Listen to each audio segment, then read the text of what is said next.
हरिया एक 60 साल का बहुत ही ईमानदार साइकिल वाला है।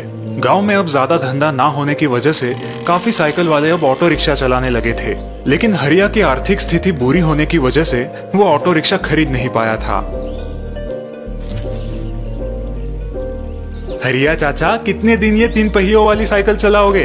बैंक से लोन लेके ऑटो खरीद लीजिए, मेरी ऑटो भी अभी जल्द ही आ जाएगी। मुझ जैसे गरीब बूढ़े को कौन लोन देगा बेटा?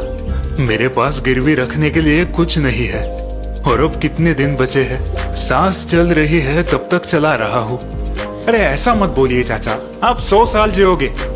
तभी हरिया उसे अपनी जेब से 5 रुपए का सिक्का निकाल के देता है। बेटा, ये तुम्हारे 5 रुपए परसों दवा के लिए कम पड़ रहे थे, तब लिए थे तुमसे। क्या चाचा, आप भी? मैं तो भूल भी गया था। 5 रुपए तो है, थोड़ी 500 है। 5 हो या 50, है तुम्हारी मेहनत के ना। दिन बीत रहे थे और बढ़ती ठंड की वजह से हरिया की तबीयत और बिगड़ रही थी। साइकिल चलाना अब उसके लिए बहुत मुश्किल हो रहा था, लेकिन पेट भरने के लिए काम करना जरूरी था। किसी ऑटो वाले को बुला लेते हैं। नहीं नहीं, उस साइकिल वाले को बुलाते हैं। इतना सामान एक ऑटो में नहीं जाएगा, खामखा दूसरी ऑटो करनी पड़ेगी। हाँ ठीक कह रही हो। साइकिल वाले चाचा, ओ साइकिल वाले चाचा। हरिया किमिया की आवाज सुन के उनके यहाँ पहुँच जाता है। जी मैडम, कहाँ जाना है? सरस्वती विद्यालय के पास चाचा, बसेरा बंगला। चाचा, क्या आप इतना सारा सामान साइकिल पे उठा पाओगे? आपकी तबीयत ठीक नहीं लग रही। नहीं नहीं बेटा, मैं ठीक हूँ, तुम चिंता मत करो। हरिया की हालत देख सागर को थोड़ा बुरा लगता है। कितने पैसे लेंगे? 20 रुपए। अरे चाचा, ये बहुत ज्यादा है, यही पास में तो जाना है। रहने दो किमिया, सामान भी तो भारी है। इतना भी भारी नहीं है सागर चाचा, हम 15 रुपए देंगे। दरअसल किमिया के बंगले तक सभी ऑटो वाले और साइकिल वाले 25 रुपए लेते थे।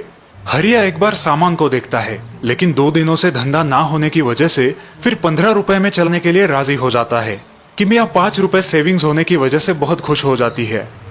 हाँ मैडम, ठीक है, मैं सामान पहुंचा देता हूँ। ये लीजिए चाचा एडवांस। हम ऑटो से घर जाते हैं, आप सामान लेके आइए। हाँ बेटा, धन्यवाद। सागर और किमिया एक ऑटो में बैठकर अपने घर चले जाते हैं, और यहाँ हरिया काफी कठिनाई से साइकिल चलाने की कोशिश कर रहा है। खांसी ने उसकी हालत खराब कर रखी है। 2 दिन से खाना ना खाने की वजह से उसे बहुत कमजोरी भी आई है। यहाँ बंगले पे पहुंच के किमिया और सागर पार्टी की तैयारी करते करते हरिया की राह देख रहे हैं। हाँ भाई हाँ, पार्टी 6 बजे ही शुरू होगी और तभी केक कटिंग होगा। तुम भाभी और मुन्ना को लेके टाइम पे पहुंच जाना। चलो शाम को मिलते हैं, बाय। सागर, हमें घर आए आधा घंटा हो गया है, अभी तक वो साइकिल वाले नहीं आए। आ जाएंगे, सामान का वेट बहुत है और वो चाचा बूढ़े हैं, थोड़े बीमार भी लग रहे थे। राह देखते देखते 4 घंटे बीत जाते हैं। अब किमिया पैनिक हो जाती है। सागर, पार्टी शुरू होने में अब बस 2 ही घंटे बचे हैं, अभी तक सामान नहीं आया। तुमने खामखा उस साइकिल वाले को एडवांस पैसे दिए। हो सकता है कुछ प्रॉब्लम आई हो। प्रॉब्लम तो अब आएगी। मुझे लगता है वो साइकिल वाला हमारा सामान लेके भाग गया है। चलो पुलिस में जाके कंप्लेंट लिखवाते हैं। किमिया और सागर उसी रास्ते से हरिया को ढूंढते ढूंढते फिर से मार्केट पहुंचते हैं, लेकिन वहाँ हरिया दिखाई नहीं देता। देखा, मैंने कहा था ना, उस साइकिल वाले ने हमें धोखा दिया है। चलो पुलिस स्टेशन, अच्छा सबक सिखाती उस बूढ़े को। मुझे लगता है हमें दूसरे रास्ते से और एक चक्कर लगाना चाहिए। वहाँ नहीं दिखे तो पुलिस स्टेशन चलेंगे।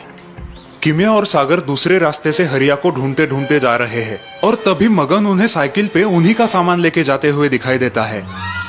अरे ये तो हमारा ही सामान है। मैंने कहा था ना तुम्हें, उस साइकिल वाले ने जरूर इस आदमी को हमारा सामान बेचा होगा और खुद गायब हो गया है। चलो उससे पूछते हैं। किमिया और सागर मगन के पास पहुंचते हैं। ओ भाई साहब, ये हमारा सामान है, उस बूढ़े साइकिल वाले ने तुम्हें बेचा है ना। अभी पुलिस स्टेशन जाके उसकी कंप्लेंट लिखवाती हूँ। किमिया बहुत उखड़ी हुई है। वो बिना कुछ सोचे समझे मगन को खरी खोटी सुना देती है। मगन बेचारा शांति से उसकी सारी बात सुन लेता है। किमिया शांत हो जाओ, अब सामान मिल चुका है ना हमारा। चलो घर चलते हैं। बिल्कुल नहीं, मुझे उस बूढ़े धोखेबाज साइकिल वाले को सबक सिखाना है। चलो पुलिस स्टेशन। किमिया गुस्से से आग बबूला हो गई थी। उसे बस धोखेबाज हरिया को सजा दिलवानी थी। मैडम प्लीज आप शांत हो जाइए, आपको बहुत बड़ी गलतफहमी हुई है। क्या मतलब? मैं गलत हूँ? दिन दहाड़े चोरी हुई है और आप मुझे शांत रहने के लिए कह रहे हैं? मैडम, हरिया चाचा ने ही मुझे आपका सामान आपके घर पहुंचाने कहा है। बसेरा आप ही का बंगला है ना? जी हाँ, मतलब हमारा सामान चोरी नहीं हुआ है, लेकिन वो चाचा कहाँ है?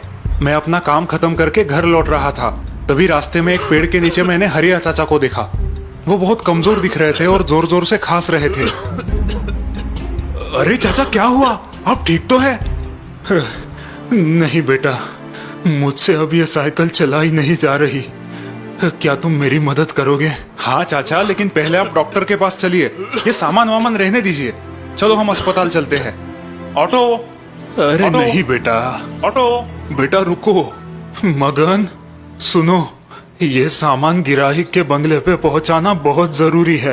पहले ही बहुत देर हो चुकी है और मैंने उनसे एडवांस भी ले लिया है।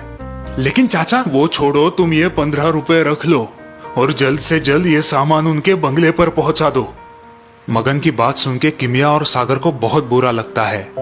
मैडम, आप बिना सच्चाई जाने खामखा हरिया चाचा पे गलत इल्जाम लगा रही थी। सच बात तो ये है कि उनके जैसा ईमानदार व्यक्ति हमारे पूरे गांव में नहीं है। बिल्कुल ठीक कहा आपने, ईमानदारी की कोई क्लास नहीं होती, वो इंसान के कपड़ों और ओहदे से नहीं जांचनी चाहिए। मुझे माफ कर देना भाई साहब, मैं हरिया चाचा की माफी मांगना चाहती हूँ। पता नहीं भगवान आपको वो मौका देगा या नहीं। चाचा की तबीयत बहुत खराब है, मैंने दोस्तों को बुलवा के उन्हें अस्पताल भिजवाया है। किमिया को अपने व्यवहार पर बहुत शर्मिंदगी महसूस होती है, वो अपने आंसू रोक नहीं पाती।